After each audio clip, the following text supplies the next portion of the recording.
caminar al lado del maestro, aprender del maestro, juntos estar escuchando esa voz. Hace unas semanas atrás se nos decía precisamente, se nos recordaba lo que nos expresa Hebreos cuando dice que Dios, habiendo hablado muchas veces y de muchas maneras en otros tiempos a nuestros padres por los profetas, en estos postreros tiempos nos ha hablado por el Hijo, al cual constituyó heredero del universo y por el cual hizo asimismo todas las cosas. Él, siendo el resplandor de su gloria, la imagen misma de su naturaleza, la imagen exacta de quién es Dios.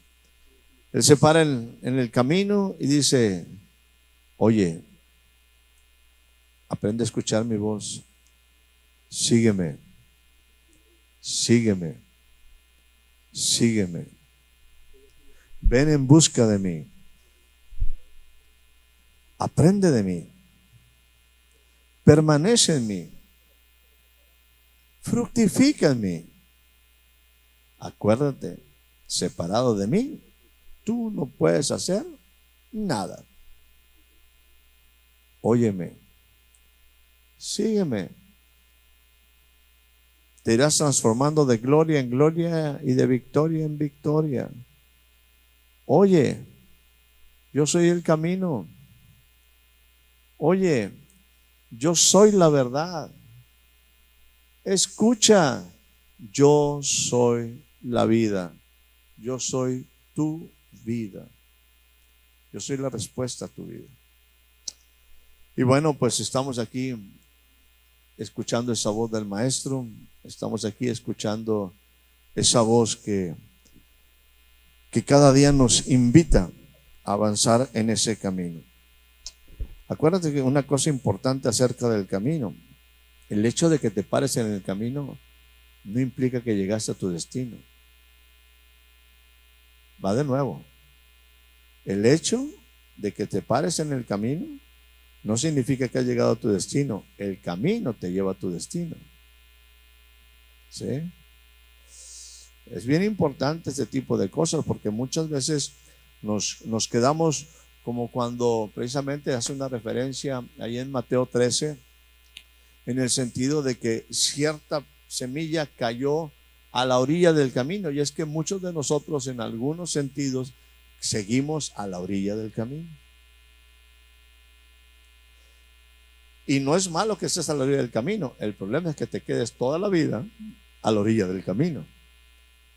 Ahora, el hecho de que te subas al camino, el hecho de que pongas tus pies sobre el camino no significa que ya llegaste a tu destino. Un camino te lleva a un destino. Un camino te lleva a un destino.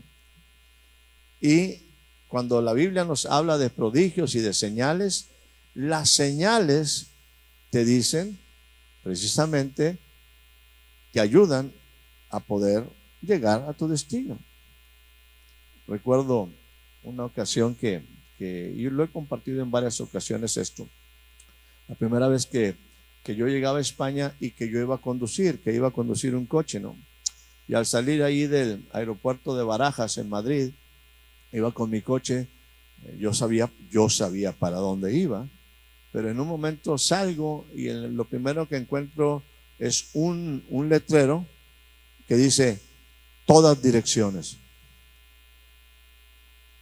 Y como buen español que estaba aprendiendo dije, madre mía, pero ¿cómo que para todas direcciones? Yo no voy en todas direcciones. Lo que indicaba, obviamente, es que me fuera por ahí y que en algún momento iba a encontrar algo que me dijera o me indicara la ciudad a la que yo iba. Pero en el principio dices, todas direcciones, dice, pues está interesante esto, ¿verdad?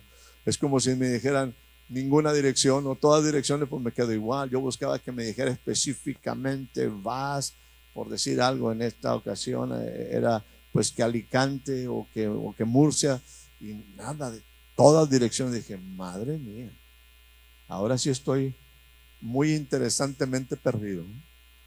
Y es obvio que no vamos en todas direcciones, aunque algunas veces sí andamos como hormiga pisada. ¿Usted ha visto cómo andan las hormigas pisadas? Que le pitan una pobre patita y empiezan vuelta y vuelta y vuelta y vuelta y vuelta y vuelta y que no avanzamos hacia ningún lugar.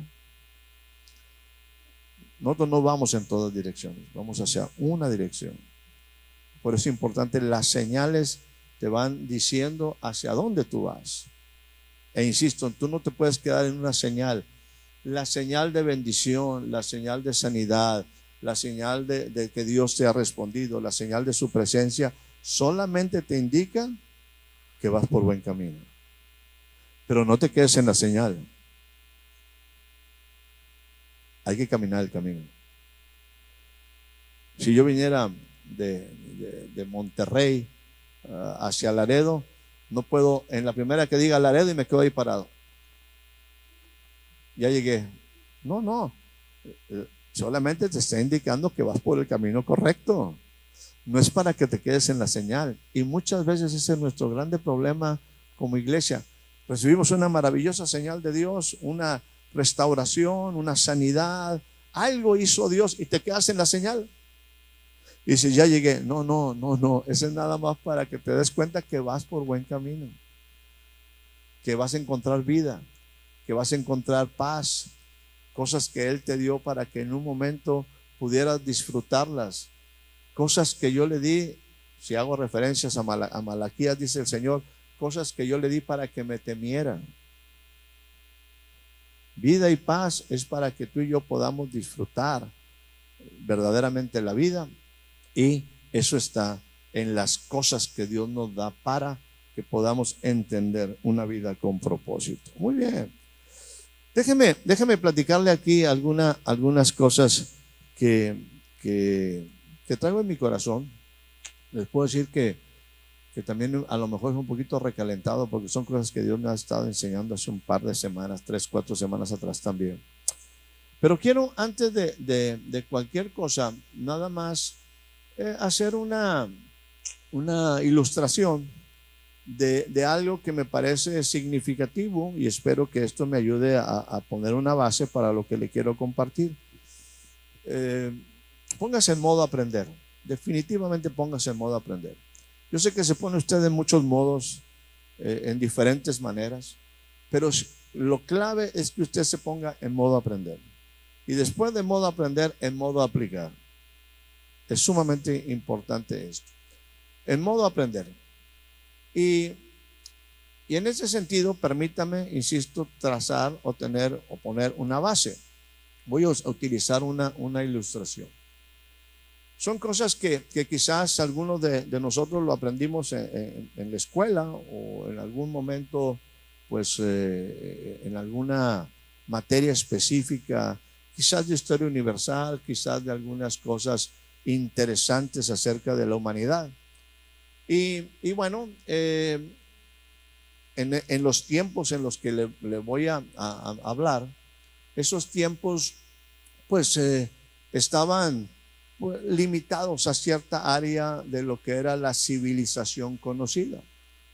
Y hay un tiempo donde ciertos investigadores, o más que investigadores, quizás ciertos historiadores, o quizás gente que definitivamente vive en esa época, descubridores de cosas por ahí, estaban haciendo un periplo en una área.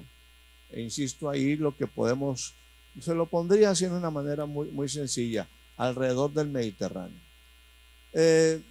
Y bueno, en ese momento hay diferentes referencias y algunos empezaron a definir o a indicar qué era interesante ver en esos tiempos, qué era interesante visitar en esos tiempos. Y todavía déjenme decirle, hasta hace poco tiempo, no recuerdo si alguien se acuerda por ahí, pero no sé si 10 años atrás o quizás 15 años atrás, o a lo mejor 5 años atrás, no lo recuerdo. Pero antes de ello, solamente se conocían lo que eran las 7 maravillas del mundo antiguo. ¿Alguien sabe de qué estoy hablando? Ok. Las 7 maravillas del mundo antiguo. Y ese mundo antiguo era el mundo conocido. Ese mundo era el mundo conocido. E insisto, algunos conquistadores, algunos historiadores, algunos, vamos a decir, reporteros de ese tiempo, caminantes de ese tiempo, empezaron a hacer pues una lista de lo que se consideró en esa época lo que vienen siendo las 7 maravillas del mundo antiguo. En las 7 maravillas del mundo antiguo, algunos en casa se lo saben, los de aquí son expertos en eso. Pero déjenme decirles, están considerados, por ejemplo, los jardines colgantes de Babilonia. Era una de las 7 maravillas del mundo antiguo. Una segunda maravilla del mundo antiguo era el mausoleo de Halicarnaso. De ahí sale, el mausoleo implicaba el nombre del cuate que lo fabrica, que lo construye, que era en este caso Mausolo, y de ahí se toma el mausoleo. De Halicarnaso pues viene siendo la ubicación. Y por ahí estaba también en Rodas, donde anduvo por ahí Pablo, estaba uno que se llamaba el Coloso de Rodas. ¿Sí? El Coloso de Rodas. La Venus del Nilo por ahí, bueno, andaban algunas cosas por ahí. Definitivamente las pirámides de Egipto. ¿Cuánto llevamos ya? 4. Estaba el faro de Alejandría. Sí, estaba el faro de Alejandría. Y en una manera también muy especial, Alejandría viene siendo acá en la parte de Arabia Saudita, por estos rumbos, insisto, alrededor ahí. Si usted hace un periplo, implica si hace un trayecto en cierta circunferencia, eso es un periplo, se camina por esos rumbos, quizás encontraría otras cosas por ahí. Entre unas cosas por ahí está un hombre que visita el área de Éfeso. Y ahí en el área de Éfeso, que está en la Biblia, que está en la parte de Turquía, la actual Turquía, donde están las 7 iglesias de Asia, que viene siendo precisamente el Asia Menor, toda esa parte por ahí. En ese punto estaba el templo de Diana, el templo de Artemisa. Entonces, el guía de turistas de esa época, dice, no, vamos a decir, palabras más, palabras menos, no se pueden morir sin antes ver estas que son las 7 maravillas del mundo antiguo. O sea, llegaban a alguna ciudad, como guía de turistas, si ustedes vieran el faro de Alejandría. No, si ustedes tuvieran la oportunidad de visitar en algún momento el templo de Artemisa, de la Diana de los Efesios, si tuvieran la oportunidad de irse un poquito más para allá y entrar en el área ahí de la Mesopotamia y vieran los jardines colgantes de Babilonia, vieran cómo ellos han construido ahí o cómo construyeron en un momento un sistema de canales ahí especial de irrigación, obviamente para las casas, obviamente para los palacios, pero también ahí pues estaban las plantitas muy especiales y los jardines colgantes por ahí. No, el Coloso de Rodas está posicionado un pie del hombre de un lado y otro, y por ahí pasaban los barcos por abajo, por el arco de ellos ahí. No se mueran sin ir a ver eso. Obviamente no había aviones. Entonces hacer una trayectoria de ese tipo no era sencillo. Se requería, estamos hablando de irte, insisto, de la Mesopotamia acá a la punta de Arabia, donde estaba el faro de Alejandría. Te ibas, insisto, en todo lo que era el trayecto del Mediterráneo. Por cierto, déjeme decirle, cuando alguien habla o trata alguien de presentar a un Jesús todo enclenque, todo flaquillo, todo con los huesos, olvídese eso.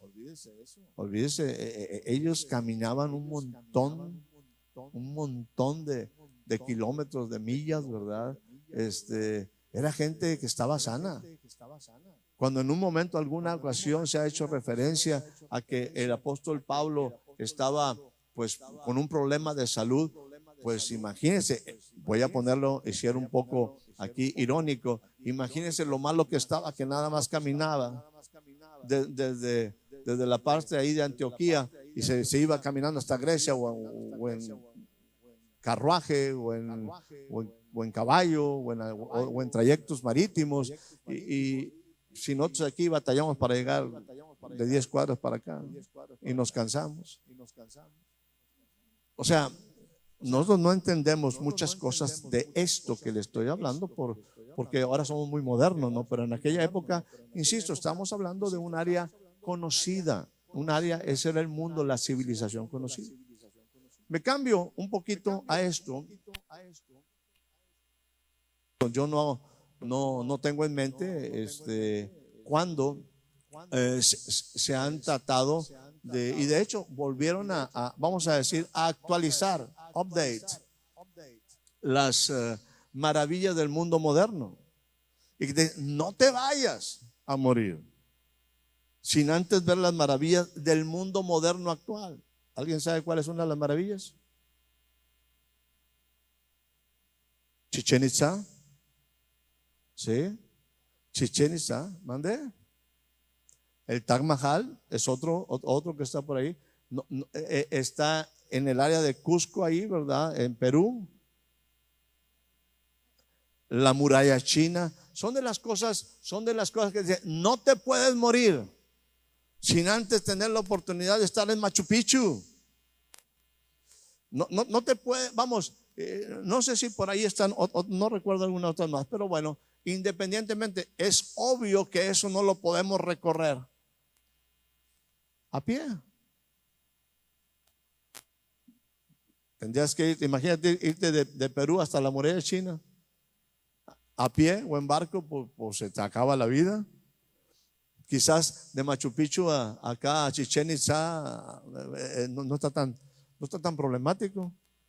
Pero ir a ciertos lugares, ir a ciertos, pues sí, ciertos países ahora, pues ya cambia totalmente la forma de trasladarte. Tendrías que hacerlo en avión o en un momento con mucho tiempo, pues a lo mejor en un barco, ¿verdad?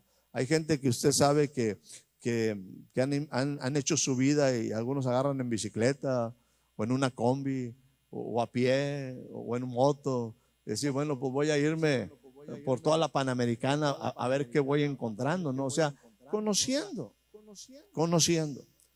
Esas son las maravillas del mundo antiguo. Insisto, ahorita no sé si alguien se acuerda más de alguna de las maravillas actuales, pero se mencionaba el Taj Mahal en India, pues no está tan problemático quizás irte de la India a China y no está tan problemático quizás irte de Perú a Chichén Itzá, pero de aquí al Taj Mahal pues ya está un poquito más, creo que está más allá de Cadereyta. Entonces ya batallarías un poquito para llegar hasta allá. Las maravillas del mundo antiguo, las maravillas del mundo moderno. Y un poquito ahí, hablando del Salmo número 9, versículo 2, hay un momento donde dice la Biblia, contaré de todas tus maravillas. El Salmo inicia diciendo, te alabaré, Señor, con todo mi corazón. Y contaré de todas tus maravillas. Me alegraré en ti y me regocijaré. Me alegraré en ti y me regocijaré. Yo voy a contar de todas tus maravillas. Así es que si no entendiste nada al final es de lo que yo comparta, llévate en tu mente, llévese en su mente, ponga en su mente de que usted y yo necesitamos hacer un viaje a las maravillas de Dios. Y le diría, no se muera, no pierda tiempo.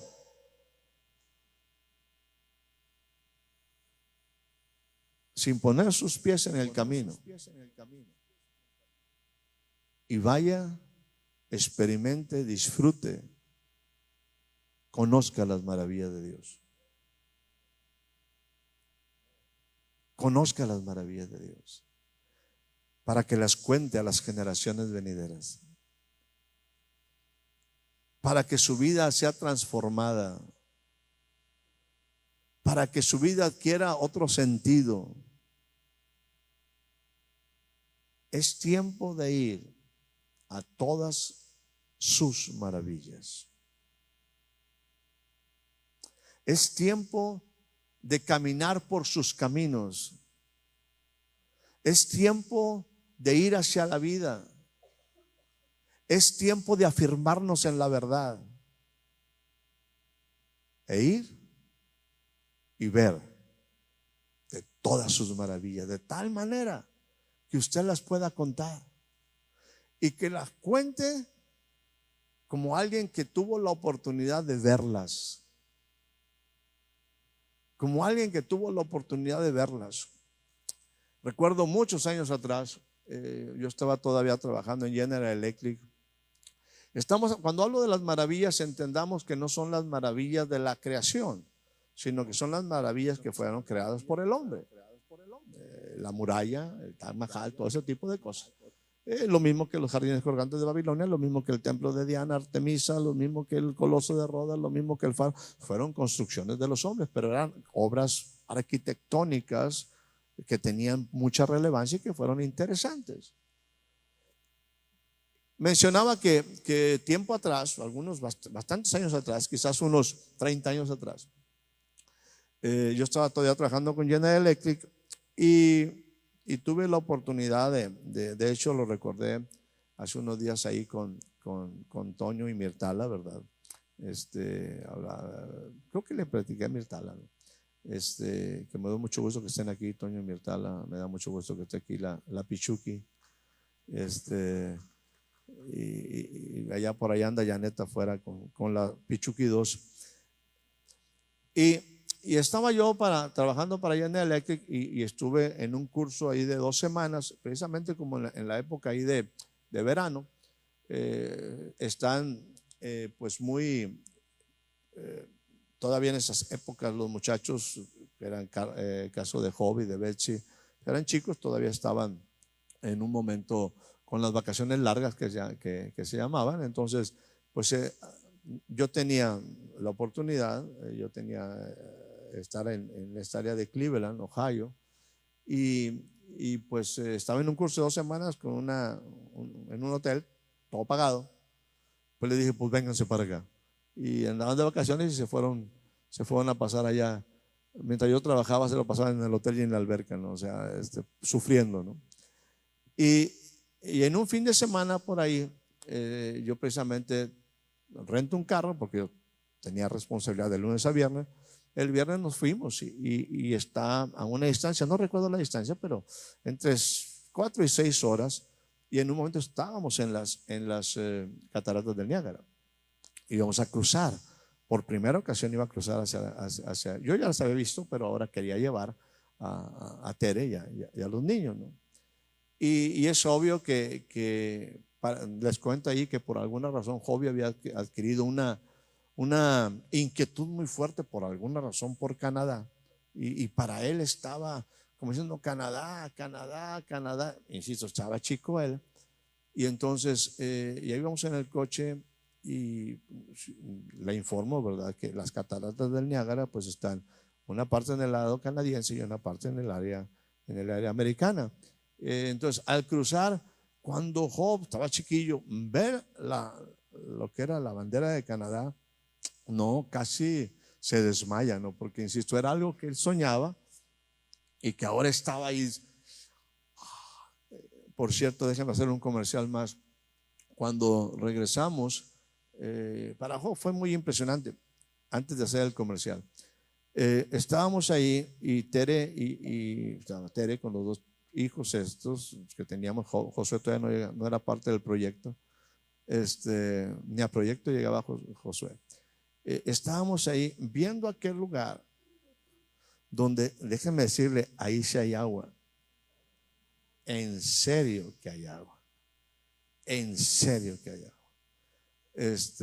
El agua que jamás nosotros nos imaginamos del mundo, es uno, pero ¿cómo es posible que haya tanta agua allá? Bueno, y estando ahí, nosotros expresamos un deseo.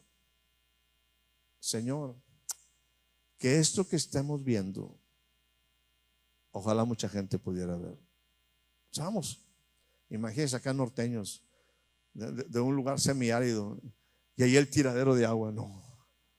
Dice, es que no puede ser posible esto. O sea, es muy interesante. Pero ahí expresamos un deseo. porque era tan bonito lo que estábamos viviendo, era tan espectacular, era tan motivante, era tan relajante, era tan impresionante.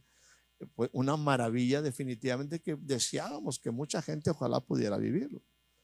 Sé que hay muchos lugares muy bonitos, ¿verdad? Pero solamente lo utilizo, que hay maravillas que uno quisiera que la gente conociera, que hay cosas que uno quisiera que otros tuvieran la oportunidad de verlo, de experimentarlo, ¿no?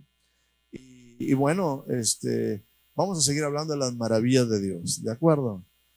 Ojalá tengas la experiencia de tal manera que puedas contarlo, no solamente a la generación venidera, sino a todos aquellos que necesitan un mensaje de esperanza, de vida. Nuestro Dios hace maravillas, ha hecho maravillas. Y de eso vamos a hablar el día de hoy. Cierro el punto nada más de Job, más para una cuestión ahí, para que entienda un poquito la perspectiva y la referencia. Job vuelve a clases en mes de agosto, septiembre, en aquella época. Y bueno, la maestra muy amablemente le preguntaba a los alumnos, tanto hombres como mujeres que estaban por ahí, los niños que estaban, ¿a dónde fueron de vacaciones? Y algunos pues dijeron a Ciudad de México, quizás a Acapulco, otros nos fuimos a Cadereyta, otros fuimos al rancho. Y entonces Job le dice, pues yo, acuérdense que Job estaba muy emocionado, yo fui a Canadá. Y no le hicieron bullying, pero casi le hicieron pamba loca, ¿no? Porque llega y la maestra no le cree. Y Job llegó enrochado, como dice Tere. No, pero llegó enojadísimo. Porque la maestra no le creía que había ido a Canadá. Insisto, la gente, los niños dijeron, pues fuimos a Villa de Santiago, fuimos a las grutas de García, que son lugares maravillosísimos. Y Job, no con presunción, pero para Job era una emoción muy fuerte. Yo fui a Canadá y estuve en las cataratas, la maestra como diciendo, tiene mucha imaginación. Entonces Job llegó, pero furibundo a mediodía y entrincado porque la maestra no le creyó. Al siguiente día ya le llevó una figurita de una evidencia. Y dice, ya me creyó papá. Hay cosas que, insisto, necesitamos compartir, cosas que nosotros experimentamos. Y déjenme utilizar esta ilustración, este ejemplo que estoy usando. Usted necesita mostrar evidencias para que le crean.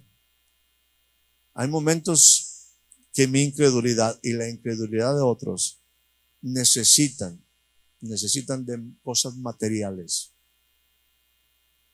para decir que son ciertas. O sea, nosotros no solamente hablamos de teoría, hablamos de realidades. Mi fe necesita realidades.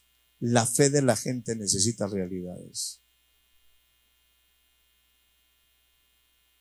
Es preciosa nuestra fe. Y declaramos cosas que no son como si ya fuese. Pero usted y yo necesitamos ver realidades. Y la realidad de Dios es que Él nos quiere revelar sus maravillas. Él quiere que usted y yo experimentemos sus maravillas de tal manera que podamos contar de sus maravillas. Me alegraré, me regocijaré en Él y contaré de todas sus maravillas. En este punto déjeme hacer una diferencia y quiero compartir con usted algo que a lo mejor necesita ayudarme usted. Voy a presentarlo desde la manera que yo lo entiendo, de la manera como yo lo veo. Voy a hablar de cosas que vivió el pueblo de Israel como una maravilla. Cosas que vivió el pueblo de Israel que son cosas maravillosas. Y siempre me llamaba la atención, me ha llamado la atención siempre en algún momento como, pues por ejemplo, un Esteban, que fue un mártir, como el apóstol Pablo, como otros, Pedro también por ahí, toca algunas cosas interesantes. No se diga, por ejemplo, un Esdras, no se diga, por ejemplo, un Nehemías, no se digan diferentes hombres en la Biblia que hablan de las maravillas que Dios hizo con el pueblo de Israel. Las maravillas que Dios hizo con el pueblo de Israel. Y en dos o tres formas voy a tratar de centrar quizás en que yo alcanzo a percibir tres grandes maravillas que implican muchas cosas que pueden ser también maravillosas, pero que son tres maravillas que frecuentemente, insisto, un hombre cuando está siendo lapidado, que era Esteban, diácono que era poderoso en las Escrituras, lleno del Espíritu Santo, empieza a hablar y le empieza a decir a aquellos que lo iban a apedrear, como dijeron nuestros padres, Dios hizo esto y Dios tomó un solo hombre llamado Abraham y de uno solo hizo una gran nación, y estoy parafraseando, y esta gran nación quedó esclava en Egipto. Déjame decirte algo importante. Acuérdese usted de las tres cosas que son lo que define el ser. Y eso implica integridad, dignidad, integridad y libertad. Esas son las virtudes, son la esencia del ser, los valores del ser. La dignidad, la integridad y la libertad. Y Dios nos ha bendecido con tal libertad que nos da la oportunidad de escoger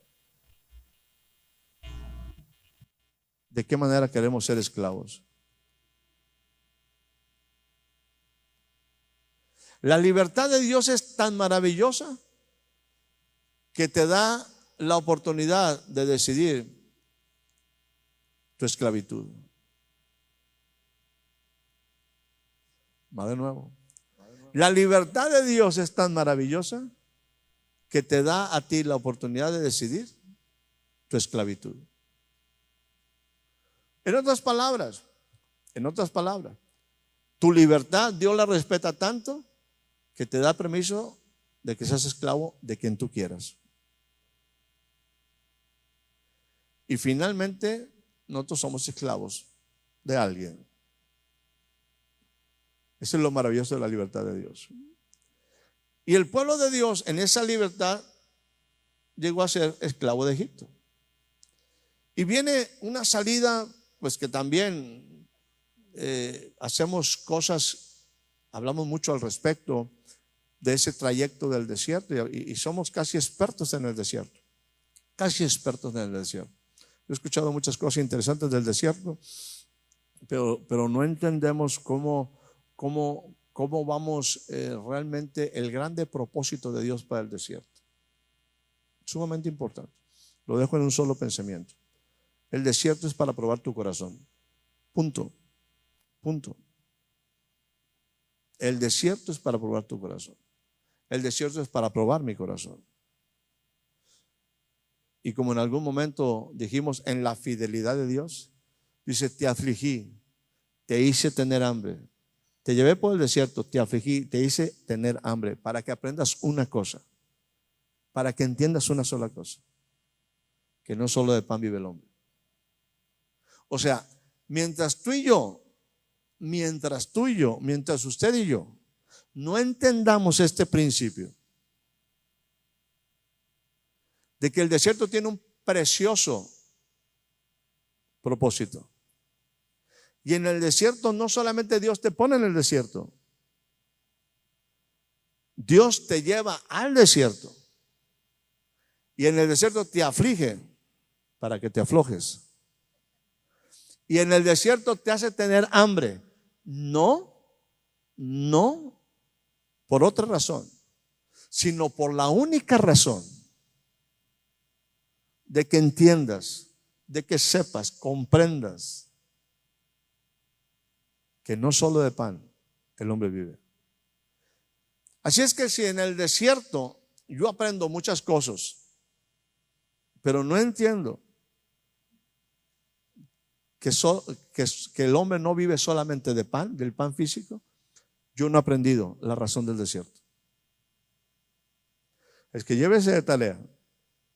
Llévese de tarea. Cuando usted se sienta en el desierto, en la tribulación, lo que Dios está diciendo es lo siguiente: no solo de pan el hombre vive. El hombre vive de toda palabra que sale de la boca de Dios.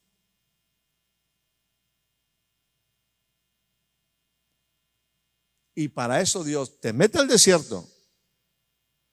Para eso Dios te aflige, te hace tener hambre, para que aprendas, para que yo aprenda que no solo de pan el hombre vive, sino que el hombre vive de toda la palabra, de todo lo que sale de la boca de Dios, de aquel que es camino, verdad y vida.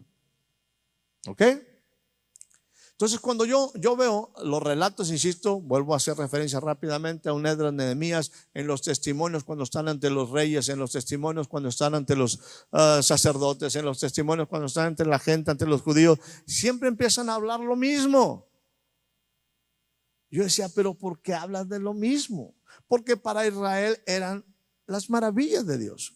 Y las maravillas de Dios, en este sentido, para mí están concretas en tres cosas muy particulares, insisto, que son también o simplemente una referencia, pero está toda una serie de cosas interesantes.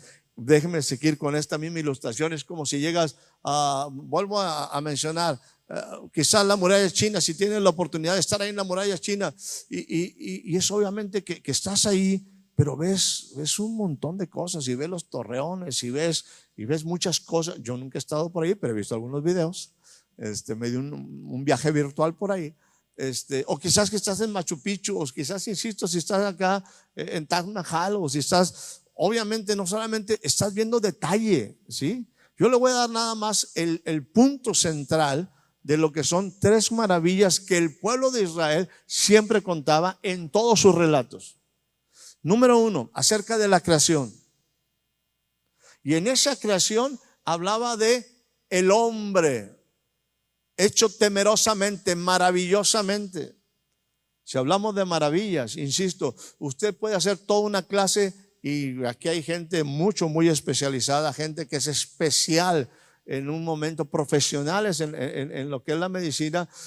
Alguien puede hablar de los ojos en cuanto a la visión y meterte en toda una serie de detalles que nosotros ni nos imaginamos. Nosotros no pensamos que vemos, porque es padrísimo ver, pero no tenemos, y que las mujeres piensan que los ojos son para decorárselos. Por cierto, decórenselos, se ven muy bonitas, pero, o sea, no entendemos toda la fisiología, toda la función, no entendemos todos los detalles.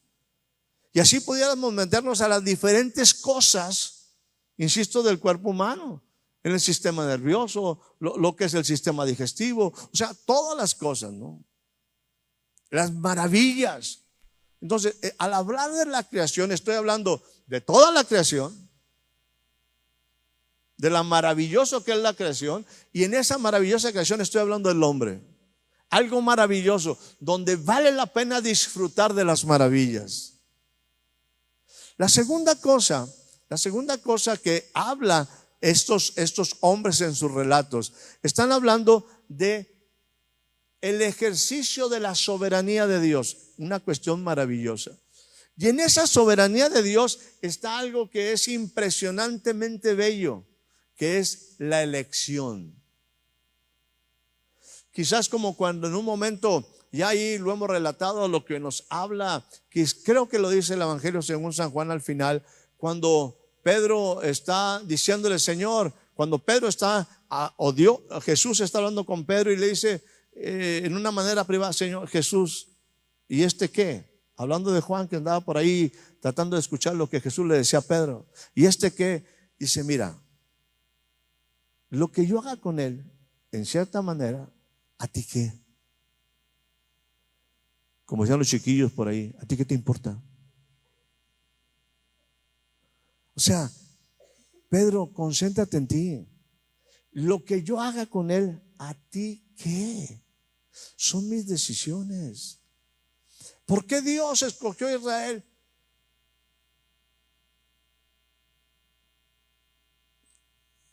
Porque Él sabía por qué. ¿Por qué Él lo eligió a Él? No tengo la menor idea. Pero ¿para qué me expongo a que me digan? Pues ¿a ti qué? ¿Tú para qué te metes en esto? La soberanía, la elección, y en esa elección la fidelidad de Dios hacia un pueblo que es un buen ejemplo de cómo somos los seres humanos, cómo somos los seres humanos. Entonces, las maravillas de Dios, ya llevamos dos, que cuenta el pueblo de Israel, está centrada en la creación, los cielos, las lumbreras, todo, el hombre mismo, algo sublime en la creación.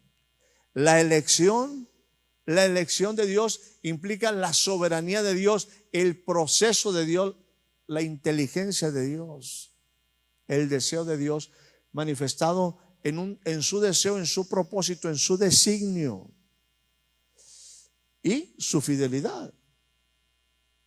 Y número 3, esto es sumamente importante, su sabiduría.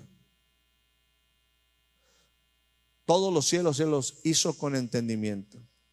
Y como dice por ahí la palabra de Dios, Él prende a los sabios en la astucia de ellos. Aún en todos los aspectos, aún espirituales, Dios prende a los sabios. Para Dios no hay nada que se le escape. Dios está en un proceso de sabiduría donde está haciendo lo más importante que un ser vivo, un ser espíritu, un ser creado debe de hacer. Trabajo, diga conmigo trabajo. Acuérdese de esto, hay trabajo ocupacional y hay trabajo creativo. Y nosotros como seres humanos, tristemente la grande mayoría vivimos en trabajos ocupacionales, desgastantes, frustrantes, angustiantes, estresantes.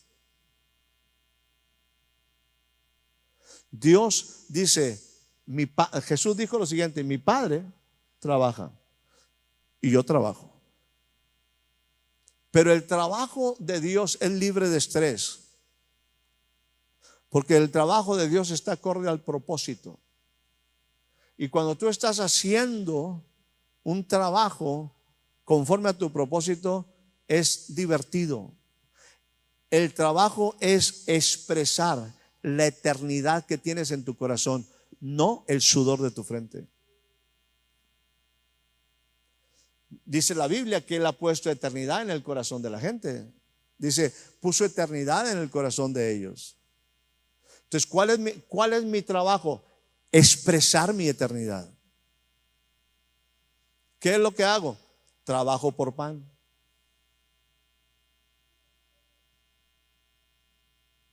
Y al final, cuando me están hablando de vida, estoy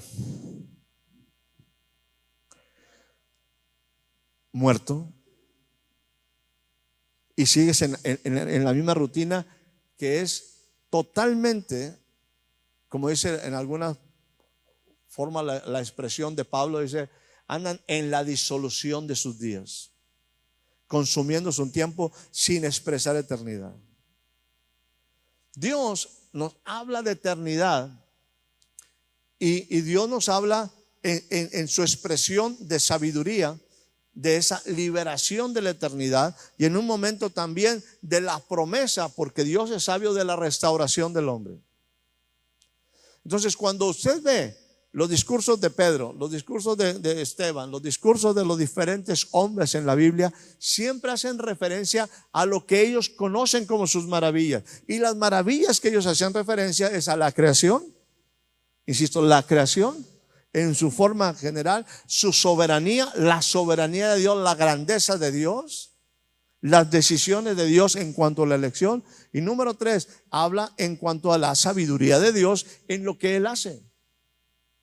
Él no iba a dejar a un pueblo que Él creó para que se perdiera y se muriera. Él fue sabio y estaba tratando en dos ámbitos: en el aspecto material y en el aspecto espiritual. En el aspecto espiritual y en el aspecto material. Dios es sabio. Dios tiene esa comprensión, comprende estos dos aspectos espirituales, tanto el espiritual como el material. Ahora, ahí se centra básicamente todo lo que experimentó Israel. Y permítame mencionarlo por tercera ocasión para que en un momento tenga usted claridad. Las maravillas a las que hace referencia el pueblo de Israel se refiere a su creación, se refiere a su soberanía y se refiere a su sabiduría. ¿Ok? Y son maravillas, son lo que ellos contaban. Y si usted en un momento, y soy muy respetuoso en ese sentido, cuando aparece Jesús, hay muchos de los judíos de su tiempo, y todavía hasta este momento muchos judíos que no creen en Jesús. Todavía siguen esperando el Mesías, porque no creen que Jesús es todo lo que nosotros creemos.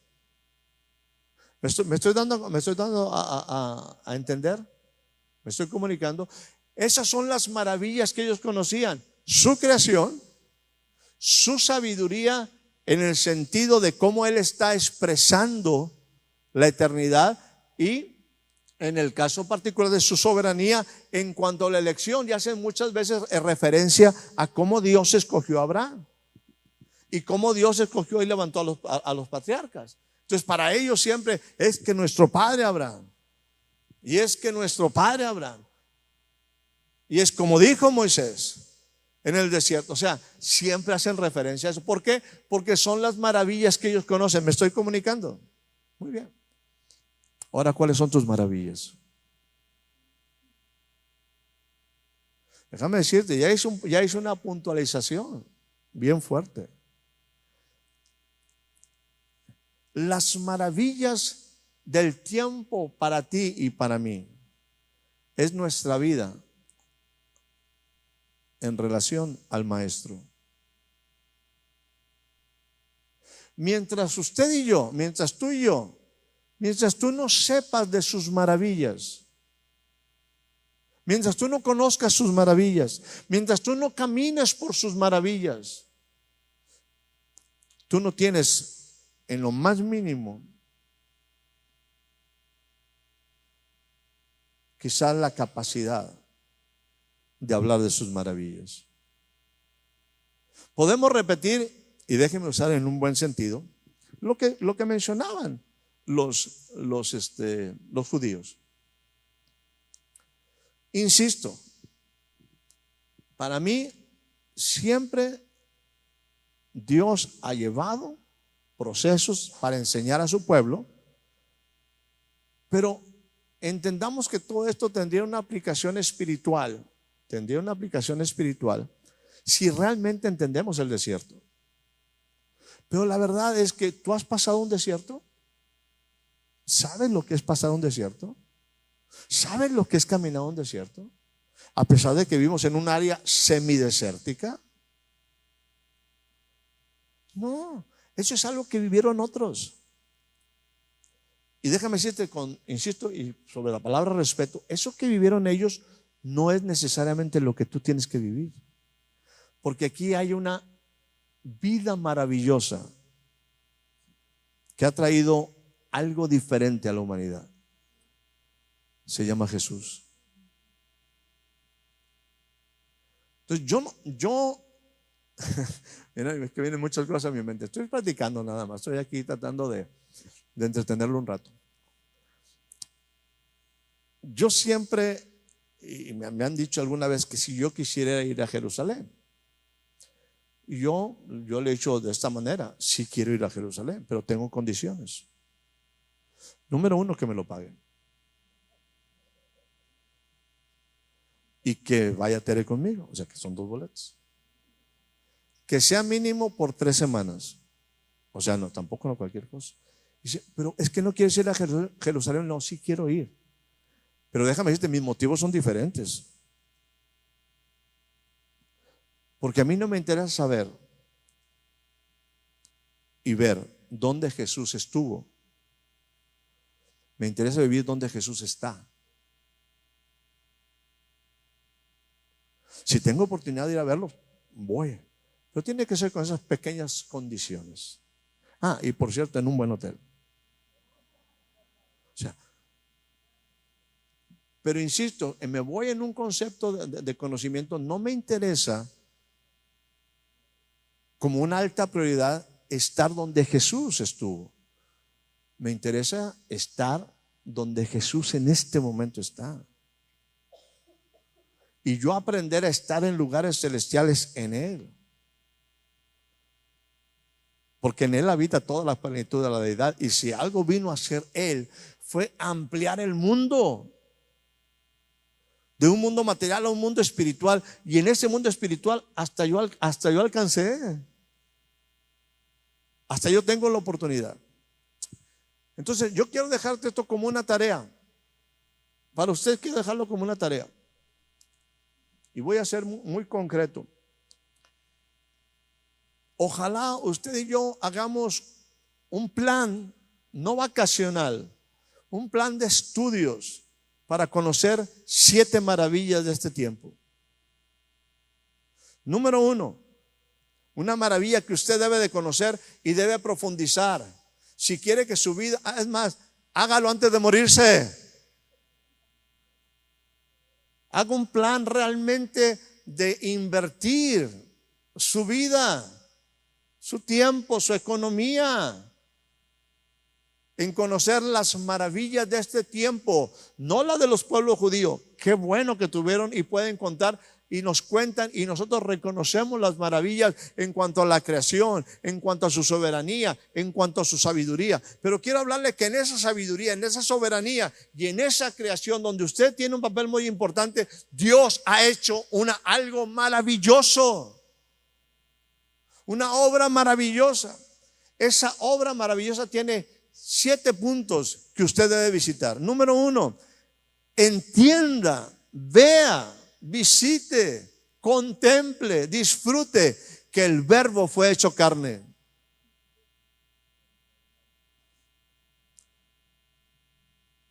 Y es que yo, el 24 de diciembre, No estoy hablando de ese tipo de cosas. estoy esperando a Santa Claus. No, estoy hablando de esa cosa. Disfrute, entienda, profundice, inquiera. Trate de comprender que el Verbo se hizo carne y que habitó entre nosotros. Déjeme decirlo, lo digo con mucho respeto.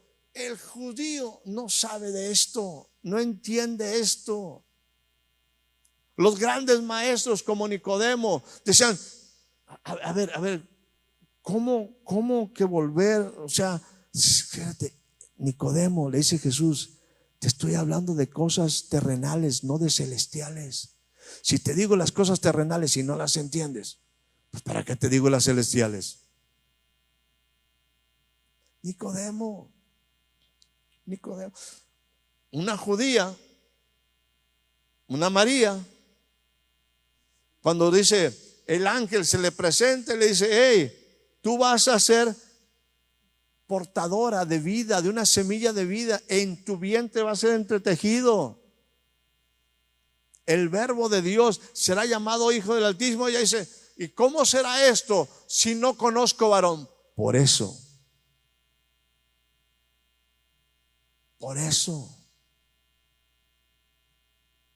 Porque el problema de todos los hombres es que su vida está dependiendo de que conocen a mucha gente. Tienen demasiadas buenas relaciones humanas. Pero hay cosas que Dios no hace con relaciones humanas. Y no depende. Déjame decirle, ser una sola carne es bien fácil. Cualquier tonto lo hace. La Biblia dice que debemos ser una sola carne, pero es la consecuencia de que seas uno en el espíritu, uno en el alma, para que disfrutes ser uno en la carne. El problema es que en los tiempos actuales todo empieza con la carne y acaba en la carne, sin alma y sin espíritu. Pura mezcla de aguayón y bistec. No hay vida.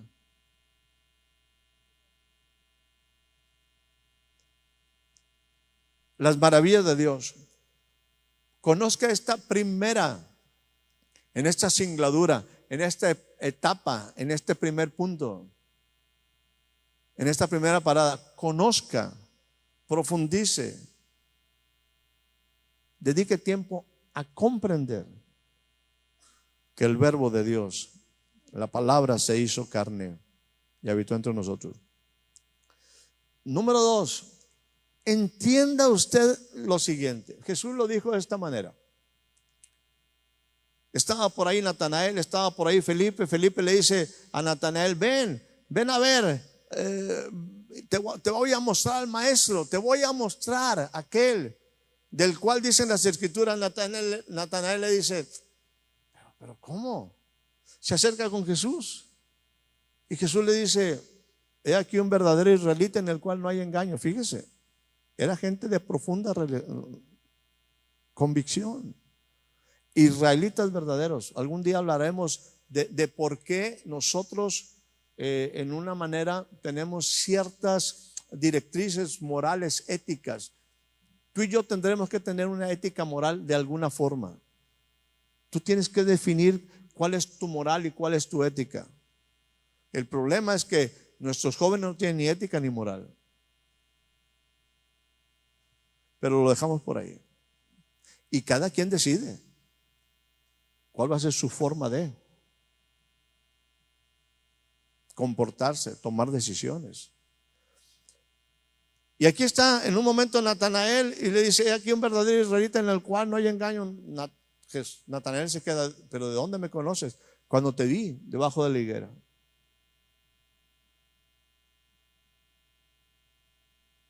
Y Jesús le dice: porque te dije, te vi delante de la higuera, debajo de la higuera. ¿Crees? Cosas mayores que estas vas a ver. Y viene otra cuarta forma de ver y le dice: de aquí en adelante, entiende, Natanael, de aquí en adelante haz cambios en tu vida. De aquí en adelante tú vas a tener una oportunidad maravillosa. Tú vas a ver el cielo abierto y vas a ver a los ángeles de Dios que suben y descienden sobre la cabeza del Hijo del Hombre, sobre mí. La segunda maravilla es que tú y yo entendamos que el cielo se ha manifestado en la tierra, que los cielos están abiertos. Esos son nuestros tiempos y Jesús es la puerta. Hoy Jesús está sentado en los lugares celestiales.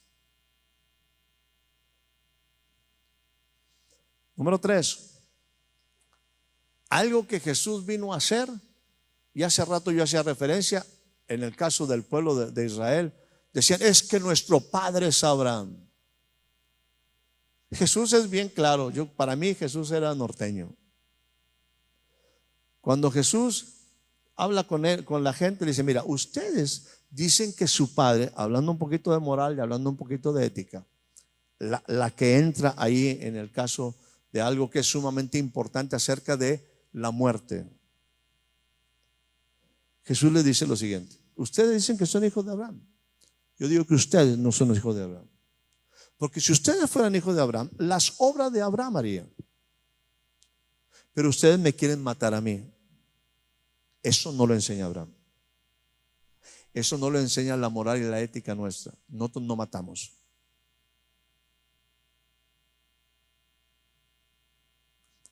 Si ustedes me quieren matar, les hago lo norteño: ustedes son de su padre el diablo.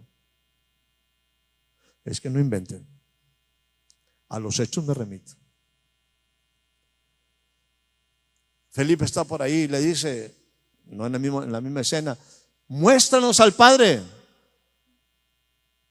Dice Felipe: Héctor, tanto tiempo les he estado enseñando, tanto tiempo has ido a la iglesia, has sido católico, metodista, bautista, presbiteriano, adventista, Asamblea de Dios, tanto tiempo has estado aquí y todavía me dices: muéstranos al Padre. el que me ve a mí, ha visto al Padre.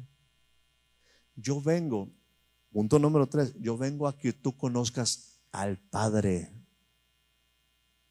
Al Padre, no a Abraham, al Padre de Abraham. A que entres en una relación profunda. A que no andes jugando a la iglesita.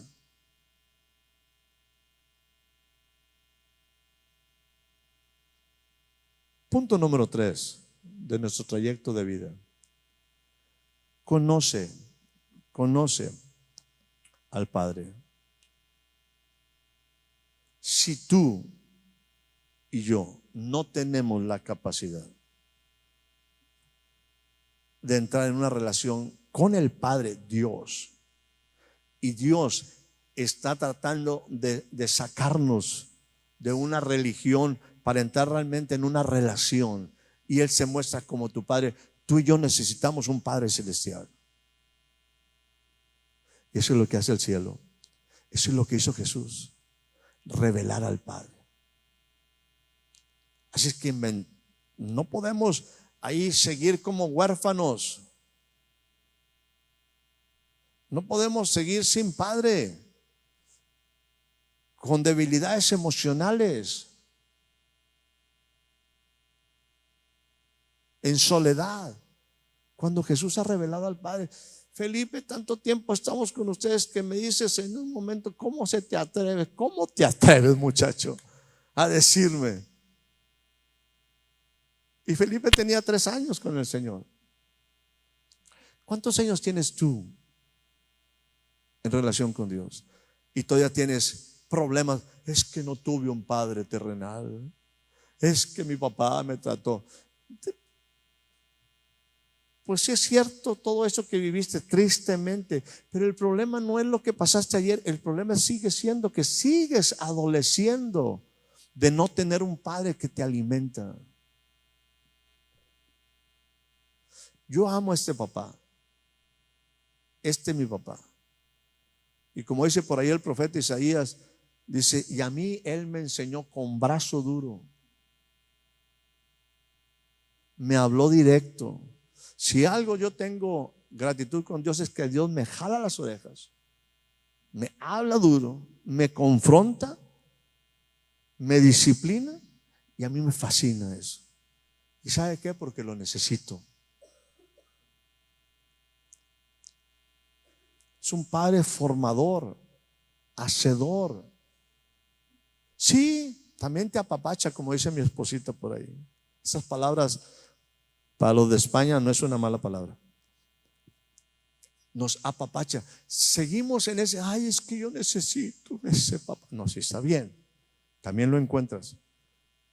Pero necesitamos ese papá que te dice, por aquí, mi amor, por aquí te me vas. Y si no, aquí está la vara. De que pasas el desierto, lo pasas. Porque soy tu padre. Y porque nunca te voy a dejar. Y porque la evidencia más fuerte de paternidad es su presencia. Por encima de su protección, por encima de su provisión, por encima de su promoción, lo más importante es su presencia y su compromiso, su pacto contigo, su pacto conmigo. Así es que si tú todavía andas, es que no tuve una mamá, es que no tuve unos abuelos, es que no tuve un papá. El problema es que no has invertido en conocer al Padre. Y puedes estar, insisto, años y años en una congregación. Si tú todavía dices, muéstranos al Padre, es que me siento solo, sola. No conoces al Padre. Y no solamente no lo conoces, no sabes dónde está. Y no sabes buscarlo.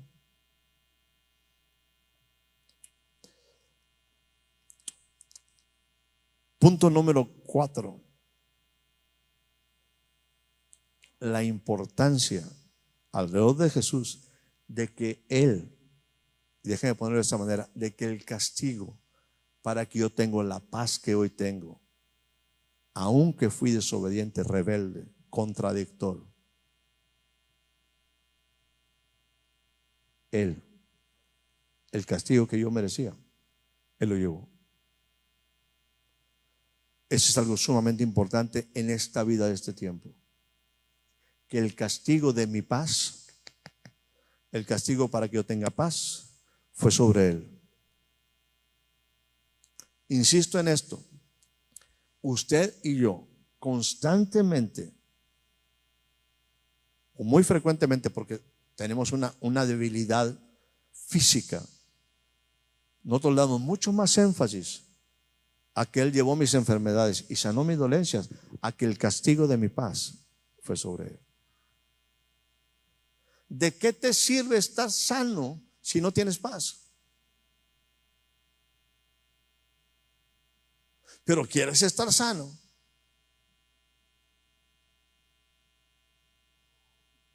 Para seguir andando en cosas que te alteran tu vida. Y no tienes paz.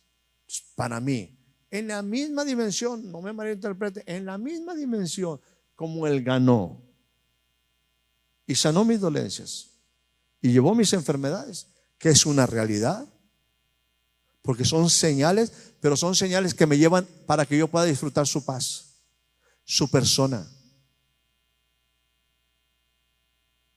Y eso es algo maravilloso, que yo merecía castigo, muerte, pero Él pagó por mis pecados. Eso es algo maravilloso. Híjole. Yo voy a terminar con la introducción. Algo que es sumamente complicado, difícil, es entender que Jesucristo resucitó entre los muertos. La resurrección. No es tan sencillo entender la resurrección. No estamos hablando aquí de los días ahí alrededor de Semana Santa, que es bueno recordar, sino que estoy hablando de que los discípulos, las mujeres, Jesús estuvo yendo con ellos después de resucitado, anduvo todavía 40 días por ahí, diciéndole a un Tomás, a otro de los discípulos, a las mujeres: hey, yo sé que es difícil que lo entiendan. Ustedes vieron cómo me desangré.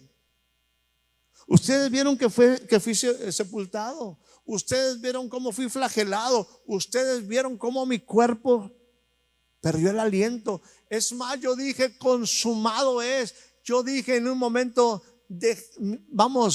mi espíritu se fue. Ustedes lo vieron. Ustedes supieron que estuve 3 días metido ahí en la tumba. Pero eso no es tan sencillo de entender. Pero déjenme decirles, se cumplió una palabra, que el Señor dijo que Él no iba a dejar mi alma en el Seol. Por lo tanto, al tercer día, en un momento muy específico, operó en mí todo el poder de Dios para levantarme de entre los muertos. Eso es lo que el apóstol Pablo habla a la iglesia en Éfeso, a esos que adoraban en un momento a Artemisa y a Diana. ¡Hey! Entiendan la importancia de lo que sucedió. Entiendan la esperanza, entiendan su herencia y entiendan la supereminente grandeza de su poder que operó en Jesucristo levantándole de entre los muertos. Es algo maravilloso. La gente no lo creía.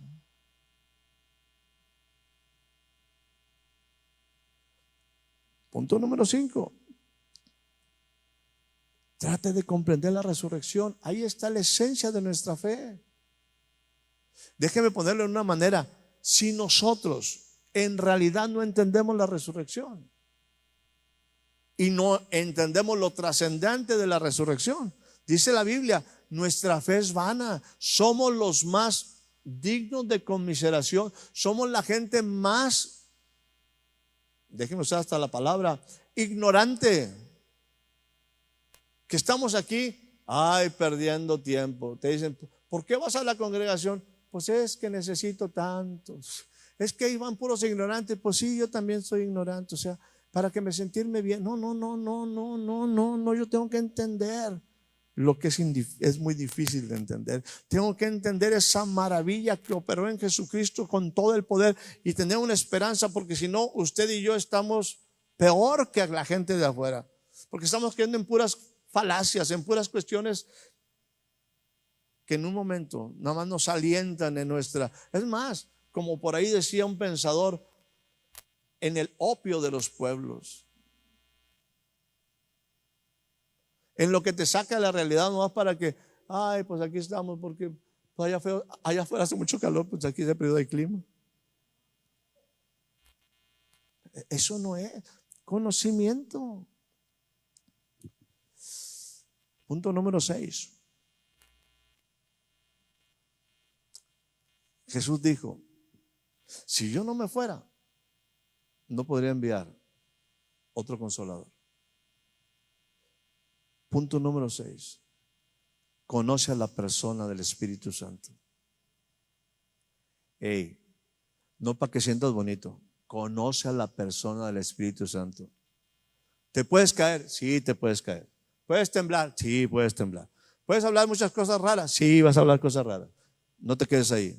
Son señales. Conoce a la persona del Espíritu Santo. No vengas a sentir bonito. Ven a escuchar la voz del Espíritu Santo. Conoce a la persona. Jesús dijo, Él estará no solamente con ustedes, Él va a estar en ustedes. Wow.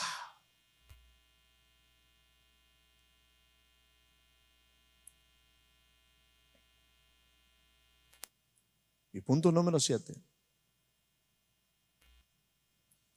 Conozcan algo que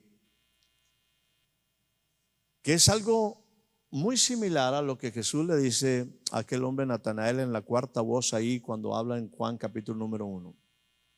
De aquí en adelante verás el cielo abierto y a los ángeles de Dios que suben y descienden sobre la cabeza del Hijo del Hombre. Esto es algo similar. En el capítulo número 9, versículo 6, ahí del libro de Isaías, habla lo dilatado de su imperio y su paz. El reino reposará sobre su hombro. Y Dios lo va a afirmar. Es más, déjeme ir a esto, porque ya vete, puedes ponerlo ahí, Rolando, ya para ir concluyendo. Ya terminamos, no se preocupe usted. Ya terminé con la introducción, pero no lo voy a seguir más para allá. Dice, a ver el versículo, ok, 9:6. A ver, déjame ver si esa es la cita. O no, a ver, nos vamos al 11, capítulo 11. Déjame ver, porque esta cita sí la traeré por aquí, pero no es no era una que iba a mencionar. Denme oportunidad y ténganme paciencia aquellos que están allá. Acuérdense que yo no soy Dios, yo no me sé todos los versículos de memoria. Me sé muchos de memoria, pero no sé ni dónde están. Déjame decirte en el capítulo número 11, a ver si no, sí, entonces sí debe ser el 9, espérame. Sí debe ser el 9:7, pero dame chance. 9:7. A ver. Muy bien. Dice, y aquí quiero hacer un punto muy sencillito. Mire lo que nos habla por aquí. Dice de esta manera. Un niño nos es nacido. Acuérdese de esto. Este es un principio sumamente importante. Un niño es nacido. El hijo nos es dado. El hijo no nace ahí. El hijo nos es dado, es un espíritu que es puesto en un cuerpo. Lo que nace es Jesús. Pero el espíritu del hijo nos es dado. No nace ahí. Y dice, y el principado, gobierno está sobre su hombro. Y llamará su nombre admirable, consejero, Dios fuerte, príncipe de paz. Lo dilatado de su imperio y su paz. Fíjese, lo dilatado de su imperio y su paz no tienen límite. O sea, vuelvo al punto. La paz de Dios, la noche de paz que cantamos en Navidad, no se pierde al día 25 de junio. Debe ser la misma paz. Esa que cantamos ahí, ese día bonito, noche de paz, y se siente bien bonito. Debe sentir lo mismo en este momento o más. No es eso. Lo dilatado de ese imperio, de su gobierno y su paz no tienen límite. Y es bien interesante. Mire, sobre el trono de David. Diga conmigo, sobre el trono de David. Fíjese, si yo me voy al capítulo número 1 de Lucas, hay un momento donde hemos leído muchas ocasiones, he compartido muchas ocasiones esto. Que Dios, esa es la profecía de Zacarías, dice, bendito sea Dios que ha redimido, que ha visitado y redimido a su pueblo. Que ha visitado y ha redimido a su pueblo.